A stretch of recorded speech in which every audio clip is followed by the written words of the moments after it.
Hi students, we discussed the two questions from Tamil Nadu and metric and state board syllabus. And the question now easy one problem equal subscription which no problem under subscription. Now the third question over subscription. What does it mean the over subscription? அதாவது மிகுதியாக பெறப்பட்ட பங்குகள் அது என்ன அப்படின்னா actually வெளியிட்ட பங்குகளோட பொதுமக்கள் கையிலேருந்து அதிகமான பங்குகள் இந்த கம்பெனிக்கு நிறைய டிமாண்ட் இருக்குன்னு வச்சுக்கோங்களேன். நிறைய இன்வெஸ்டர்ஸ் வந்து உடனே அந்த கம்பெனியோட ஷேரை இன்வெஸ்ட் பண்ணணும்னு நினைப்பாங்க. அந்த மாதிரி அதிகமாக பப்ளிக்கிலேருந்து பெறப்பட்டால் பொதுமக்களிலிருந்து பெறப்பட்டால் முதலீட்டாளர்லேருந்து பெறப்பட்டால் அதை தான் என்னன்னு சொல்லுவாங்க, that is called over subscription. இப்போ இந்த ஓவர் சப்ஸ்கிரிப்ஷன் பற்றி தான் பார்க்க போகிறோம். கிளியராக சொல்லிடுறேன் பாருங்க. இப்போது அந்த ஓவர் சப்ஸ்கிரிப்ஷனோட கொஷினை எக்ஸசைஸ் 3ல கொடுத்துருக்காங்க, பேஜ் நம்பர் 258ல கொடுத்துருக்காங்க. இதை பற்றி தான் நம்ம இப்போ டிஸ்கஸ் பண்ண போகிறோம். அந்த கொஷின் அப்படியே படிக்கிறோம் பாருங்க. S limited issue 20,000 equity shares. எவ்வளோ ஷேர்ஸ் ஆஃபர் பண்ணுற பாருங்க, 20,000 ஈக்விட்டி ஷேர்ஸ் ஆஃபர் பண்ணியிருக்கேன். ஒரு ஷேரோட ரேட்டு 10 rupees. அப்போ இந்த 10ன்றது என்ன பாருங்க, ஃபேஸ் வேல்யூ. லக்கிலி நம்மளுக்கு issue to the public at பார்னே சொல்லிட்டேன். அப்போ 10 ரூபா ஷேர் அதே 10 ரூபாய்க்கு தான் வெளியிட்டு இருக்கான் அப்படின்னு உங்களுக்கு டவுட் இருந்தால் செக் பண்ணிக்கலாம். அமௌண்ட் எப்படி பே பண்ணியிருக்கான்னு பாருங்கள். அப்ளிகேஷன் விண்ணப்பத்தின் மேலே 3 rupees, allotment ₹4, first and final கால் ₹3. இது மூணுத்தையுமே கூட்டுங்க என்ன வருது, 10 rupees வருது. ஸோ டெஃபினெட்லி அவங்க ஆல்ரெடி பாருன்னு தான் சொல்லியிருக்காங்க. இப்போ அதை கூட்டினா அதே 10 rupees வருது. அப்ளிகேஷன் பண்ணி எவ்வளோ எவ்வளோ வந்துருக்கு பாருங்கள் பப்ளிக்லேருந்து. அப்ளிகேஷன் பண்ணி ரிசீவ் ஆன் 30,000 ஷேர்ஸ். பொதுமக்கள் வந்து 30,000 பங்குகள் பெறப்பட்டன அப்படின்னு சொல்லியிருக்காங்க. ஆக்சுவலி ஆஃபர் பண்ணது எவ்வளோ பாருங்கள், 20,000 ஷேர்ஸ் வந்தது எவ்வளோ பாருங்கள், 30,000 ஷேர்ஸ் வந்திருக்கு. Excess application was refunded. ரீஃபண்டட்னா தமிழில் என்னன்னா, அதாவது மிகுதியாக பெறப்பட்ட பங்குகள் திருப்பி அனுப்பப்பட்டது. யாரிடமிருந்து பெறப்பட்டதோ பெறப்பட்ட பங்குகள் திருப்பி அனுப்பப்பட்டது. இப்போ ஃபார் எக்ஸாம்பிள் ஒரு சர்டன் டேட்டுக்கு அப்புறம் சில ஷேர்ஹோல்டர்ஸு லேட்டாக பே பண்ணியிருக்காங்க அப்படின்னா, ஏன்னா சப்ஸ்கிரிப்ஷன் டேட் ஒரு டேட் இருப்பாங்க, அந்த டேட் ஃபுல்லாக பே பண்ணணும். அந்த டேட்டுக்கு பியாண்ட் பே பண்ணாங்க, அந்த அப்ளிகேஷன்லாம் ரிஜெக்ட் பண்ணுவாங்க. அந்த மாதிரி கம்பெனி என்ன டிசைட் பண்ணியிருக்காங்க, வந்த 30,000 ஷேர்ஸில் 20,000 ஷேர்ஸ் தான் எனக்கு தேவை, 10,000 ஷேர்ஸ் உங்களுக்கு அலாட் பண்ண முடியல அப்படின்னு ஒரு லெட்டர் ஆஃப் ரெக்ரெட் எழுதி அவங்களுக்கு அவங்க அமௌண்ட்டை அப்படியே ரீஃபண்ட் பண்ணுவாங்க. ஸோ ஆக்சுவலி இப்போ இதை சார்ட்டாக போடுறோம் பாருங்கள். எவ்வளோ ஷேர்ஸ் பாருங்கள், 20,000 ஷேர்ஸ் வந்திருக்கா. ஒரு ஷேரோட ரேட் என்ன பாருங்கள், ₹10 ஈச்சா. இந்த 10 என்ன பிரிக்கிறாங்க பாருங்கள், அப்ளிகேஷன். அப்போ அப்ளிகேஷன் எவ்வளோ சொல்லியிருக்கான் பாருங்கள், ₹3 அப்படின்ற. அலாட்மெண்ட் எவ்வளோ சொல்லியிருக்கான் பாருங்கள், allotment is ₹4. And first and final கால் என்ன சொல்லியிருக்கான் பாருங்கள், ஃபர்ஸ்ட் அண்ட் ஃபைனல் கால் இந்த வாட்டியும் சேர்த்தே கொடுத்துட்டாங்க. அப்போ எத்தனை என்ட்ரிஸ் தான் வரும் பாருங்கள், 6 என்ட்ரிஸ் தான் வரும். இன்னும் 3 ஸ்டேஜ் தான் கொடுத்துருக்காங்க. அப்போ ₹3. So what is the total, அப்போது 10 rupees வருது. இப்போ இஷ்யூட என்ன பாருங்கள், பார் தான் இருக்கும். இது வழக்கம் போல் என்ன பாருன்னு அவனே கொடுத்துட்டாங்க, நம்ம மென்ஷன் பண்ணவே இல்லை. அப்போ equal to face value that is call par. Already உங்களுக்கு பாருங்கிறத வச்சு தான் 2 ப்ராப்ளம் போட்டோம். ஆனால் இந்த கேள்வியில் என்ன வித்தியாசம்னா, அந்த அப்ளிகேஷன்ஸ் எவ்வளோ அப்ளிகேஷன்ஸ் வந்து பாருங்கள், 30,000 அப்ளிகேஷன். அப்போது ஆஃபர் பண்ணது எவ்வளோ பாருங்கள், 20,000 வந்தது எவ்வளோ பாருங்கள், 30,000. அப்போ இது பேர் என்னன்னு சொல்லுவாங்க, this is called over subscription. Over சப்ஸ்கிரிப்ஷனே என்ன பாருங்கள், அதிகமாக பெறப்பட்டது. அப்போ கொஷினில் உங்களுக்கு ஓவர் சப்ஸ்கிரிப்ஷன் அண்டர் சப்ஸ்கிரிப்ஷன் அதெல்லாம் கொஷினில் கொடுப்பானா அப்படின்னு நீங்கள் கேட்பீங்க. ஸோ அப்படின்னு கொஷின்ஸ்லாம் உங்களுக்கு அப்படிலாம் கொடுக்க மாட்டாங்க, நீங்கள் தான் கண்டுபிடிக்கணும். ஆஃபர் பண்ண ஷேர்ஸ் அப்படியே வந்தது அப்படின்னா ஈக்குவலாக, அதை விட கம்மியாக வந்ததுன்னா அண்டரு, அதிகமாக வந்ததுன்னா ஓவர் சப்ஸ்கிரிப்ஷன். அப்போ in case of over subscription தான் உங்களுக்கு ரொம்ப ரிஸ்க் இருக்குது. இன்னும் இதுதான் ரொம்ப கஷ்டமாக இருக்கும் புரியுது. அப்போ in case of over subscription நான் சொல்கிறத மட்டும் கிளியராக பார்த்துக்கோங்க. First entry and second entry என்ன பாருங்கள், ஃபர்ஸ்ட் அண்ட் செகண்ட் என்ட்ரிக்கு மட்டும் இந்த 30,000 ஷேர்ஸ் போட்டுருங்க. மற்ற 4, 5, 6, 7 இந்த 4த்துக்குமே எவ்வளோ ஷேர்ஸை கணக்கு அனுப்பிச்சிடுங்க. ஏன்னா கம்பெனிக்கு எவ்வளோ தான் தேவை, 20,000 ஷேர்ஸ் தான் தேவை இல்லைங்களா. நான் வந்தது எவ்வளோ பாருங்கள், 30,000.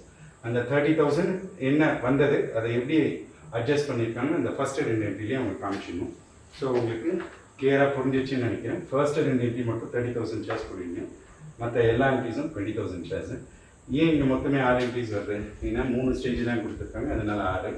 அப்போது 1, 4, 6 மட்டும் போட்டால் போதும், 2, 3, 5 மட்டும் போட்டால் போதும். பேங்க் அக்கௌண்ட்டாக ஈக்குவல் ஷேர் கேபிட்டல். ஸோ இதில் யாருக்குமே டவுட் இல்லை. இப்போ அப்ளிகேஷன் ரேட் என்ன சொல்லியிருக்காங்க பாருங்கள், 3 rupees சொல்லியிருக்காங்க. அப்போ 3ன்னு போட்டுருங்க. அப்போ இங்கே அப்ளிகேஷன் ரேட் என்ன பாருங்கள், 3. இப்போ ஃபர்ஸ்ட் ரெண்டு அப்ளிகேஷன் இருக்கு இல்லைங்களா, அலாட்மெண்ட் என்ன பாருங்கள், இங்கே 4 போட்டுருக்காங்க. அலாட்மெண்ட் நேராக தான் போகணும், நீங்கள் வேறு எங்கேயும் போடக்கூடாது. பேங்க் நேராவோ இல்லை ஷேர் கேப் நேராவோ போட்டு அப்போ 4ன்னு போட்டுருவோம். அடுத்தது என்ன பாருங்க, ஃபர்ஸ்ட் அண்ட் ஃபைனல் கால். அப்போ share first and final call எப்படி போடுவீங்க? அப்போ first and final call is என்னன்னு போடுவீங்க? ₹3 அப்படின்னு போடும். அப்போ ₹3 அப்படின்னு போட்டிங்களா? ஓகே, போட்டிங்க. இப்போ இது வரைக்கும் கிளியர் ஆச்சு. அந்தந்த ஸ்டேஜுக்கான அந்தந்த அமௌண்ட்டை என்ட்ரி பண்ணுங்க. ஸோ இது உங்களுக்கு எல்லாருக்குமே புரிஞ்சு போச்சுன்னு நினைக்கிறேன். இதில் ஃபர்ஸ்ட் ரெண்டு என்ட்ரி மட்டும் 20,000 30,000 சொல்லுங்கள். 30,000 ஷேர்ஸ் கரெக்டுங்களா? என்ன ஷேர்ஸ் அப்ளிகேஷன் வந்திருக்கோ அதை தான் அப்ளிகேஷன் ஸ்டேஜில் போகும். அப்போ எவ்வளோ அப்ளிகேஷன்ஸ் வந்துருப்பாங்க? 30,000 ஷேர்ஸ் வந்துருக்கு. அப்போ 30,000 × 3 என்ன பாருங்க, இங்கே 90,000 வேறு 90,000 போட்டீங்க, இங்கே 90,000. ஓகே, அப்போ இங்கேயும் ஷேர் அப்ளிகேஷன் வந்துருக்கு இல்லையா? அப்போது எவ்வளோ பாருங்க, 30,000 × 3. அப்போ 30,000 × 3 என்ன பாருங்க, 90,000 வந்திருக்கு. ஆனால் எக்ஸஸாக எவ்வளோ வந்திருக்குன்னு சொல்லியிருக்காங்க பாருங்க, 10,000 ஷேர்ஸ் எக்ஸஸ் வந்திருக்கு.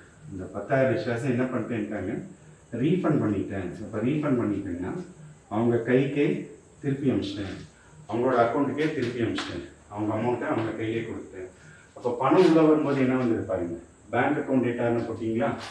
இப்போ அவங்களுக்கே அந்த வந்த அப்ளிகேஷனை எக்ஸஸ் அப்ளிகேஷனை ரிஜெக்ட் பண்ணிங்கன்னா இப்போ என்னென்னு போகணும் பாருங்கள், டூ பேங்க் அக்கௌண்ட். மறக்காதீங்க, இந்த இப்போ போடுற என்ட்ரிஸில் ஒரு வார்த்தை நடுவில் நுழைச்சிருக்கீங்க. என்ன வார்த்தை பாருங்கள், டூ பேங்க். அப்போ டூ பேங்க் நீங்கள் தனியாக படிக்கணும்னா பேங்க்குன்ற வார்த்தை இருக்குது.